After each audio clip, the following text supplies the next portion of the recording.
લક્ષ્ય ન્યૂઝ, એક નજર, એક લક્ષ્ય. ગાંધીનગર જિલ્લા કક્ષાના 77માં વન મહોત્સવની ભવ્ય ઉજવણી. ગાંધીનગર જિલ્લાના માણસા તાલુકાના જામડા ખાતે આવેલ પવિત્ર આસુદેવ મહાદેવ મંદિર પરિસરમાં 77માં વન મહોત્સવ 2024 અંતર્ગત જિલ્લા કક્ષાના કાર્યક્રમની ભવ્ય ઉજવણી રાજ્ય કક્ષાના આરોગ્ય મંત્રી શ્રી પ્રફુલભાઈ પાનશેરિયાના અધ્યક્ષસ્થાને કરવામાં આવી હતી.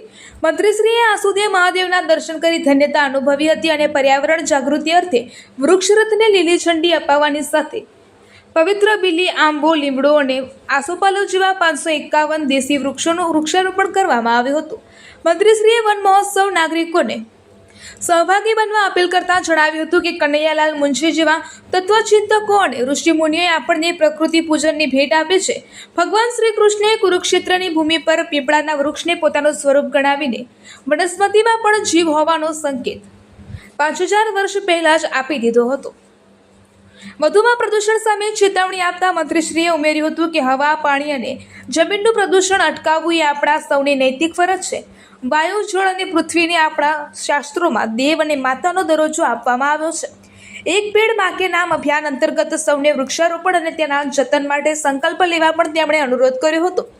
આ સાથે જ આરોગ્ય વિભાગ દ્વારા જન આરોગ્ય સાથે છેડા કરતા ભેળસેળિયાઓમાં સામે ઝુંબેશ ચલાવવામાં આવી રહી છે. આ અંગે મંત્રીશ્રીએ સ્પષ્ટ ચેતવણી આપી હતી કે આ અસામાજિક તત્વોને બક્ષવામાં નહીં આવે અને નાગરિકોને બહારનું અશુદ્ધ ખાવા પીવા બંધ કરીને પૌષ્ટિક આહારની ટેવો માટે જાગૃત કરવા અપીલ કરવામાં આવી હતી.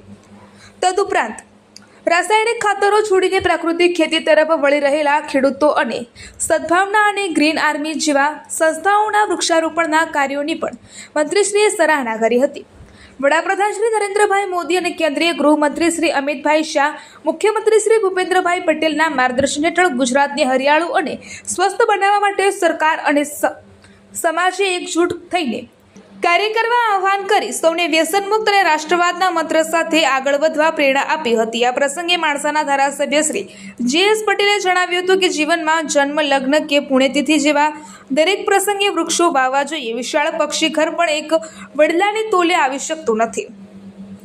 વિકાસની પ્રક્રિયામાં વૃક્ષનું છેદન થાય તો તેની સામે 10 ગણા વૃક્ષો વાવી તેનો ઉછેર કરવો એ જ પ્રકૃતિનું સાચું જતન છે. આ પ્રસંગે ગાંધીનગર જિલ્લા નાયબ વન સંરક્ષક શ્રી રવિરાજસિંહ રાઠોડે સ્વાગત પ્રવચન કરી વન મહોત્સવની પ્રસ્તાવના રજૂ કરી હતી.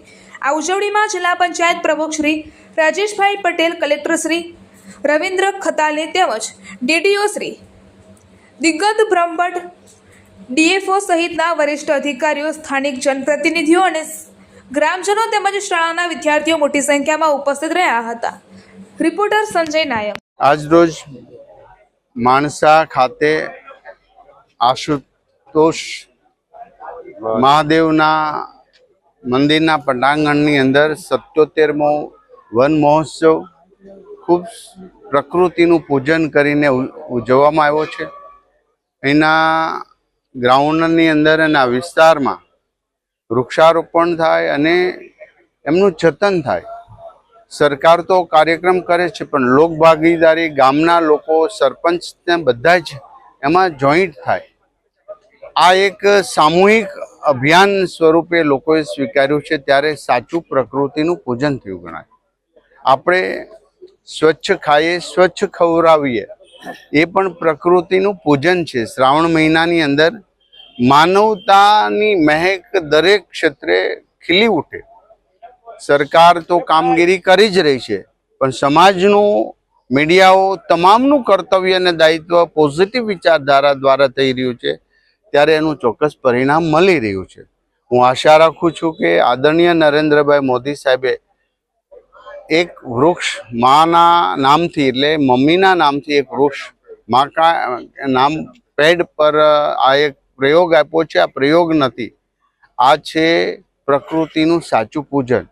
ભારતમાં આનું ખૂબ સરસ રીતે લોકો ધામધૂમથી ઉજવી રહ્યા છે ત્યારે આજે આ મહાદેવના મંદિરના પટાંગણની અંદર ખૂબ સુંદર રીતે આ કાર્યક્રમ સંપન્ન કરવામાં આવ્યો છે.